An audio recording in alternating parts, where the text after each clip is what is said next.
Ubasute secara harfiah berarti meninggalkan seorang wanita tua.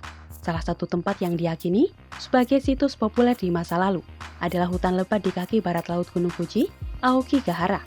Ubasute adalah subjek dari sejumlah legenda Jepang. Salah satu kisah Ubasute paling terkenal, misalnya dikenal sebagai Ubasute Yama, yang berarti Gunung Ubasute.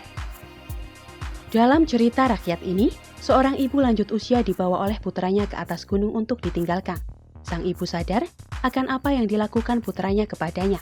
Kemudian, sang ibu menebarkan ranting-ranting yang patah di tanah agar anaknya dapat menemukan jalan menuruni gunung.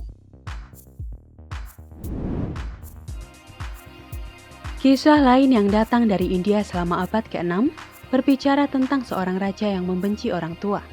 Raja ini melembagakan semacam ubasute yang sah menurut negara. Aturannya adalah setiap rakyatnya yang hidup melewati usia 70 tahun harus dikirim ke pengasingan. Namun salah satu menterinya sangat mencintai ibunya. Saat ibunya berusia 70 tahun, menteri tersebut menggali ruang rahasia di rumahnya dan menyembunyikan ibunya di sana. Beberapa tahun kemudian, penguasa kerajaan tetangga mengirim 2 kuda yang hampir identik kepada raja dengan sebuah teka-teki. Raja harus bisa menebak mana satu kuda yang merupakan induk dan mana anaknya. Raja pun meminta saran kepada menterinya itu.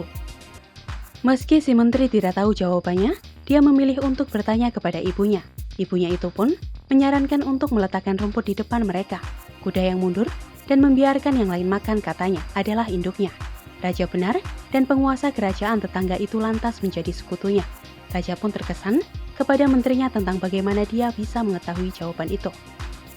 Menteri mengakui semua yang telah dilakukannya, namun alih-alih marah, Raja melihat kesalahan jalannya.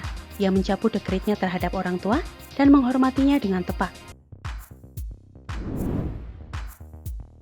Praktek ubasute sebagian besar terbatas pada bidang cerita rakyat. Namun demikian, kisah-kisah ini telah mengilhami aksi-aksi ubasute modern. Ada laporan bahwa praktik ini sedang dihidupkan kembali. Pada 2015, dilaporkan bahwa seorang pria berusia 63 tahun dituduh meninggalkan kakak perempuannya yang cacat di lereng gunung.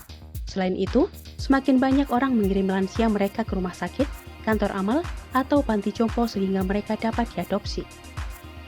Jumlah lansia di Jepang terus meningkat. Bersama dengan perlambatan ekonomi, ada kemungkinan bahwa praktik ini akan menjadi lebih umum di masa depan.